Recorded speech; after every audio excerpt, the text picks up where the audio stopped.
Part 1. The Challenger and the Laughs. 700 words. The arena of Varnak was no place for the weak. Built at the center of the asteroid station Varnak Prime was a galactic coliseum, a cathedral of combat, where the galaxy's fiercest warriors came to prove dominance through blood. Seats spiraled in gravity-defying layers, filled with roaring citizens from over 40 species. Hollow cameras floated silently, capturing every motion in crystalline detail for the trillions watching. Across space, on this day, the buzz of anticipation was different. The arena had hosted insectoid champions, plasma-wielding reptilians, and even gravity benders, but never before a human. And not just any human, a young woman named Alara Quinn. She stood alone on the dusty arena floor. She wasn't clad in heavy armor. She bore no energy blades or exotic shields. Her outfit was minimalist.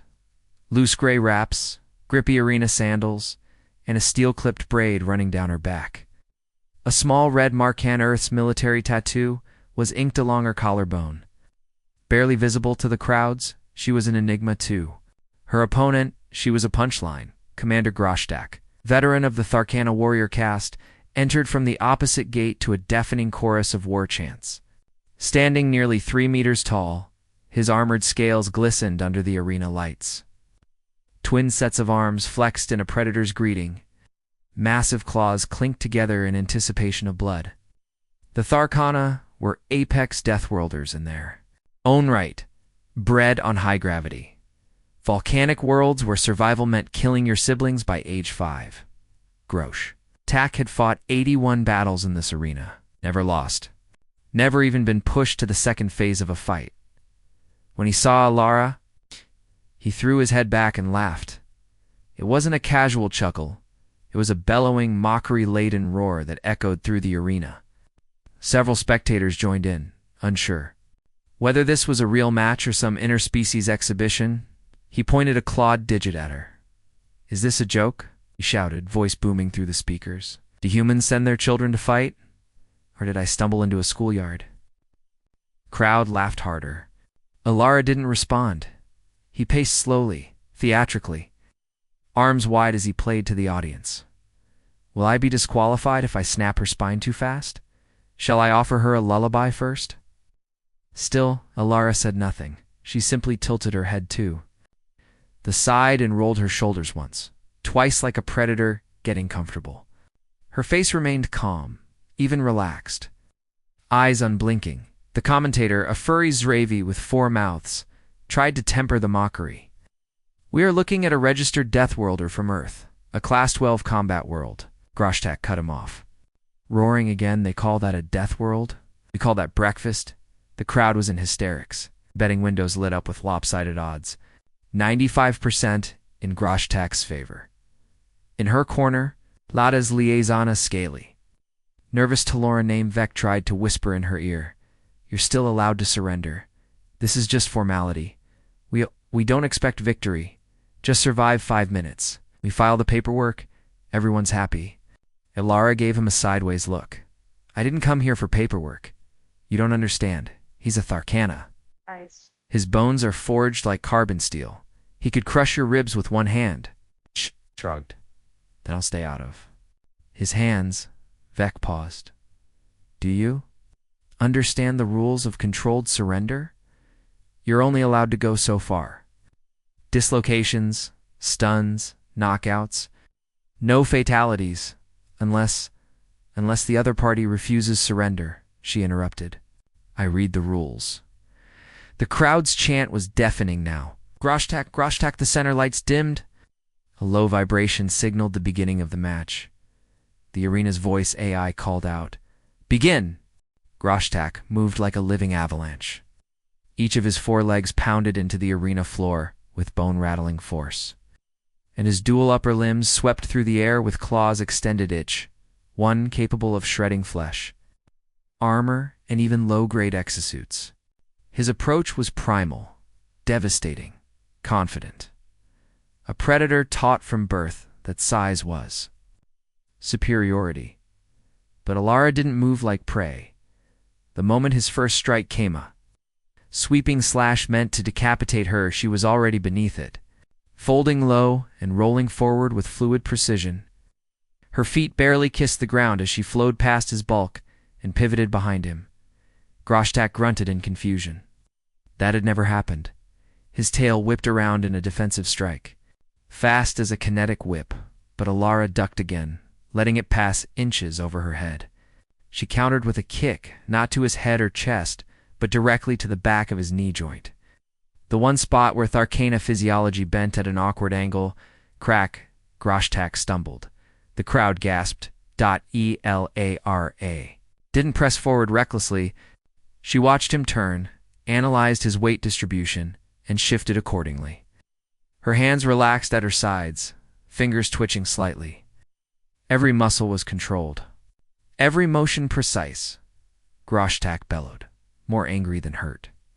He lunged again, this time swinging in all directions. Two top arms slashed diagonally. One lower arm tried to grab her. The fourth jabbed with crushing intent, and still she flowed. "ELARA." Didn't fight Groshtak. She read him. She saw every telegraphed move, every ounce of weight he threw, and slipped through the gaps like wind between mountain peaks. A sidestep here, a lean there. A brutal elbow into his tricep, followed by a sharp knee into his sternum. His rage grew. She saw it in the way his mandibles clicked involuntarily. She saw it in the overextension of his right shoulder, in the way his claws began to swing faster. More wildly, "You're fast," Groshtak spat, panting harder than usual. But fast doesn't stop pain. His tail suddenly lashed low, a sweeping move meant to trip. It hit. Alara grunted as she was knocked off balance, sent tumbling sideways. She rolled through it, her body twisting midair, but landed hard. Dust clouded around her as the crowd roared in hope that their champion had struck true. Groshtak didn't wait. He surged forward with terrifying speed, grabbing for her. His massive claws closed around her leg. He lifted her and slammed her into the arena floor, once, twice, 3 times. The sound echoed like a dropped stone into a void. Dust clouded the air. Somewhere, Vex screamed her name from the sidelines. Grosh-tak roared in triumph, raising a fist. But then she stood. Alara stood up. Her breathing was heavier. Her arm hung slightly limp. Blood dripped from her brow. But her eyes, those cool, glacial eyes, stared at him without fear, without rage, only focus. She cracked her neck, hyped her mouth, and stepped forward. The crowd fell eerily silent. Groshtak hesitated. That single heartbeat of doubt was all she leapt, not with desperation, but with the precision of a coiled trap. Her hand struck his throat first. 2 fingers pressed into the exposed nerve cluster beneath his second jawline. A trained move. Human combat neuroscience. He buckled, momentarily paralyzed. Then she was on his back, wrapping her legs under his arms, locking his torso in place, arms snaking around his throat in a modified rear choke. He tried to throw her, but her grip was unbreakable. Every movement, every micro-adjustment tightened the hold. Groshtak's muscles strained. He reached up with a claw, trying to tear her off, but she shifted, yanked, and suddenly snap. His left upper limb went limp. She had dislocated the shoulder mid-movement. He howled, but she wasn't done. She released his neck and slipped around to his side. Her foot pressed into the space between his armored plates. Her hand jabbed in, not a punch, but a grab. There was a moment where everyone watching forgot how to breathe, and then crack. Alara yanked something from his side, something white, curved, wet, a bone, a piece of his ribcage. The arena erupted into stunned silence. She held it loosely in her bloodied fingers. Eyes locked on her foe. Groshtak fell, not from death, from shock. Alara didn't gloat, didn't pose. She simply turned her back on the gasping behemoth and walked toward her corner, one rib bone held like a grim souvenir. Groshtak, the indomitable Tharkana warrior, lay sprawled on the arena, floor defeated. His breaths came in rasps, wet and irregular, each inhale more desperate than the last. Blood thick, almost black oozed from his side, where his ribcage had been torn open. The once-proud predator trembled, not from pain, but from something he had never felt before, fear high above. The roar of the crowd that had once cheered him was gone, replaced by stunned silence. Thousands of beings from dozens of species sat motionless, as if frozen by the sheer brutality they had just witnessed. Even the arena commentators, usually full of pomp and over-the-top exclamations, had gone quiet. One of them finally managed to whisper, by the moons of Grawl, "She's still holding it." She was. Elara Quinn stood in the middle of the arena floor, barely scratched armor wrap fluttering slightly in the artificial breeze, a shard of Grauschtak's rib in her hand. It wasn't a trophy. She didn't wave it. She didn't raise her voice. There was no boast in her stance, only stillness. The cameras zoomed in. Her face was unreadable, focused, calm, eerily detached. There was no fire in her expression, no satisfaction. Just a woman who had done what she came to do. Grauschtak coughed violently, curling in on himself, the bones of his upper limbs slack and dislocated. He was alive, but barely. His massive body, once a monument to dominance, now looked small, beaten, humbled. A low chime rang from the arena's central system, signifying the match's end. Medical bots raced toward the fallen Tharkana commander, hovering just inches from his limp form. Their scans lit up red. Massive internal damage, multiple fractures, respiratory distress. But the human. Ow. She didn't even wait for the official announcement. Elara turned, the bone still in her grip, and walked. Every step echoed. She crossed the dusty floor alone, the blood-soaked path behind her bearing silent witness to the one-sided massacre. Her corner, once filled with nervous murmurs, was now dead quiet. Vec, her liaison, stood there, stunned, mouth agape, eyes wide with disbelief. "I told you," Elara said as she passed him. "I read the rules." It was the only thing she said. She dropped the rib on the corner table. It hit the metal with a clack. The noise was deafening in its finality. Back in the commentator booth, the two hosts tried to find their voices again. "We've just witnessed the first ever victory by a human in the Varnock trials," one said shakily, "and not just a win of domination, complete and utter domination."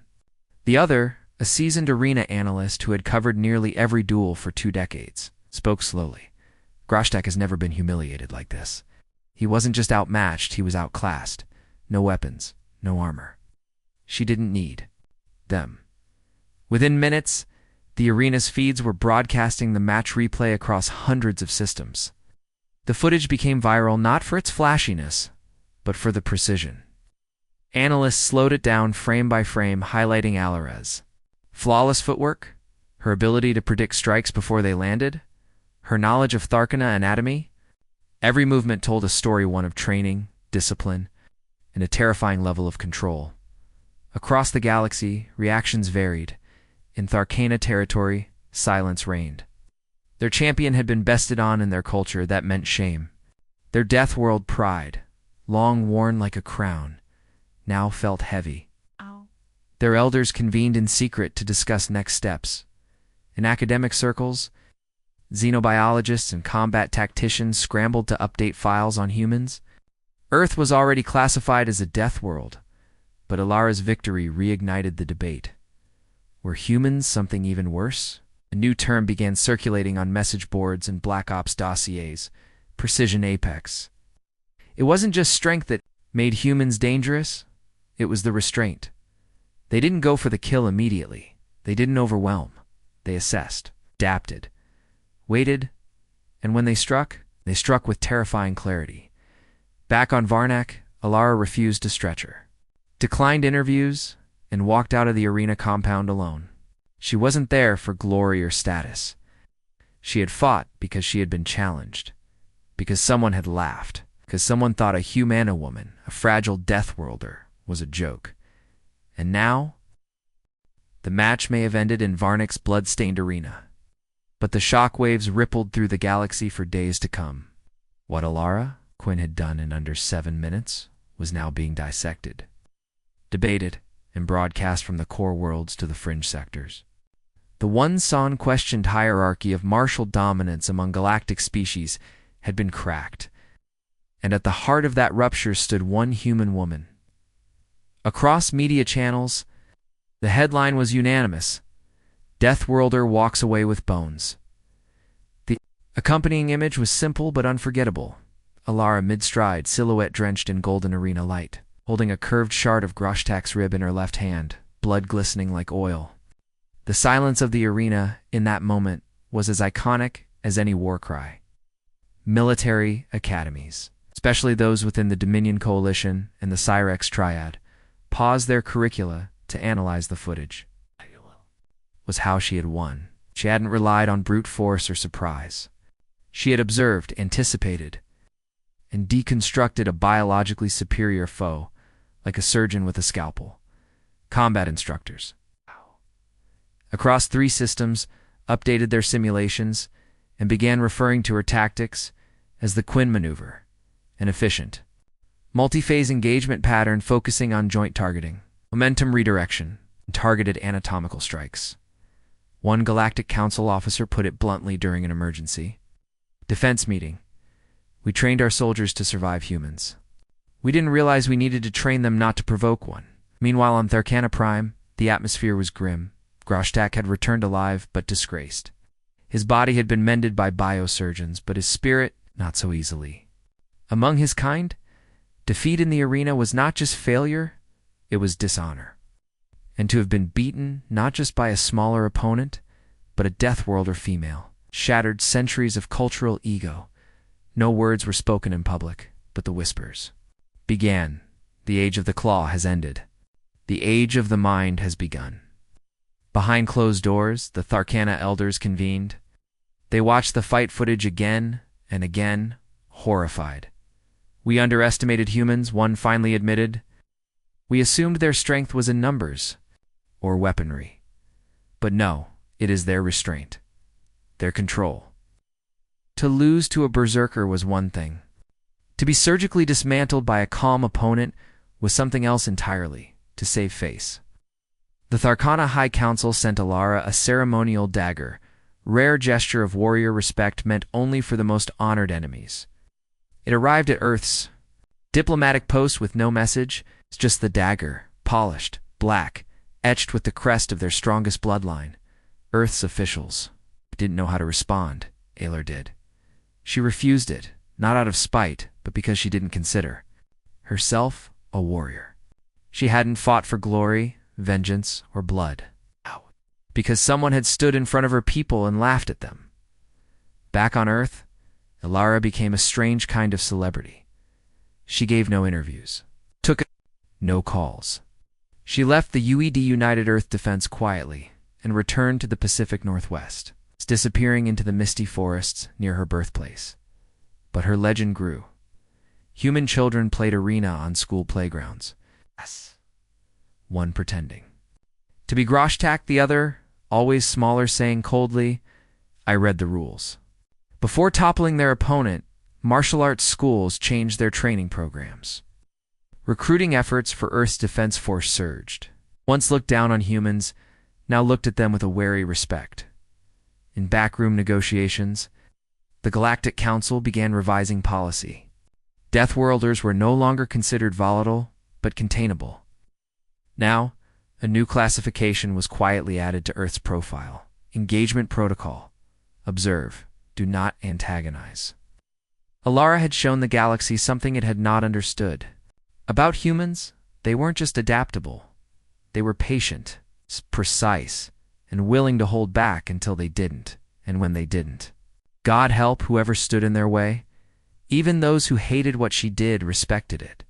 Some feared it, some worshipped it, and no one ignored it, because no one forgot what it looked like when a predator mocked a human and she walked off with his bones.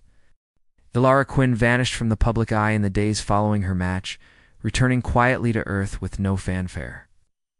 There were no victory parades, no triumphant speeches. She refused all offers, military promotions, diplomatic positions, sponsorship, deals, even requests to become humanity's galactic champion. She had no interest in becoming a symbol, but the galaxy had already made her one. From the dust of the Varnock arena, a legend had risen.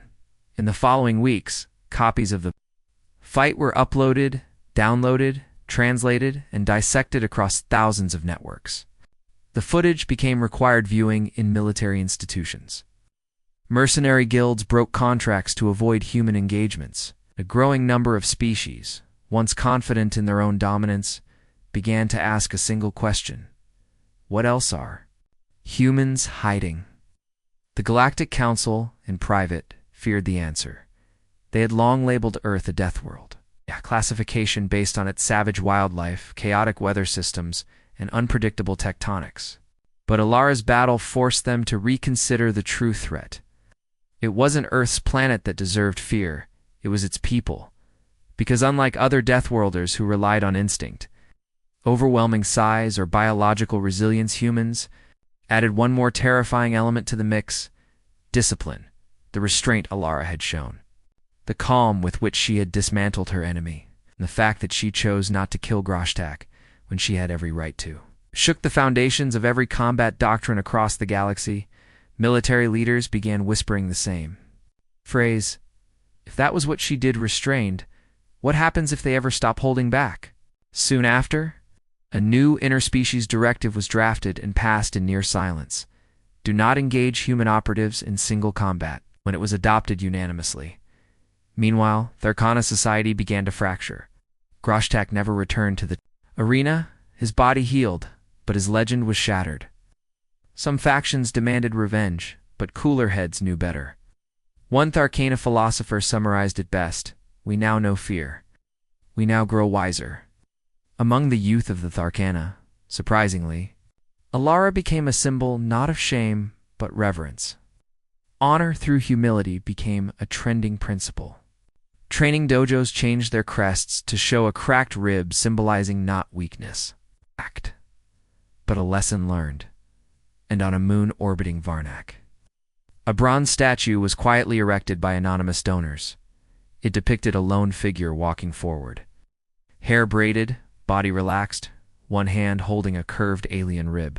There was no name inscribed, it's just a phrase: do not laugh until you've seen the end. Back on Earth, Alira's life resumed in simplicity. She hiked through forest trails, visited her mother in Oregon, and volunteered at survival schools. For teens, those who met her rarely recognized her. The few who did were met with a soft smile and a polite deflection. She didn't want to be a hero. She had done what needed doing, and she was done. But legends, as they often do, took on a life of their own. Children across the stars pretended to be Alara, reenacting the fight with playground sticks and cardboard bones. I read the rules. They'd whisper, crouched and calm, before leaping into mock attacks. Her name appeared in novels, games, and even religion. Some fringe worlds began calling her the Bone Bearer, a harbinger of humility sent to remind apex predators they were not alone at the top. And yet the real Alara, she kept her distance from all of it. Her only interaction with the galactic community came a year later, when she was quietly invited to speak at a private diplomatic summit, not as a warrior but as a warning. She stood in front of representatives from 30 species and said, humans aren't invincible. Bleed, we break, we die, but we adapt, we remember. And when we rise with precision. If you threaten us, if you mock us, we won't shout. We'll walk forward calmly, carefully, and we'll leave carrying your bones. The room had been silent then. It remains silent now, because somewhere in the galaxy, every warrior, every general, every arrogant noble who once believed humans were beneath them now carried a new fear in the back of their mind. The image of a small Deathworlder girl, walking off the battlefield, bones in hand, and not a scratch out of place.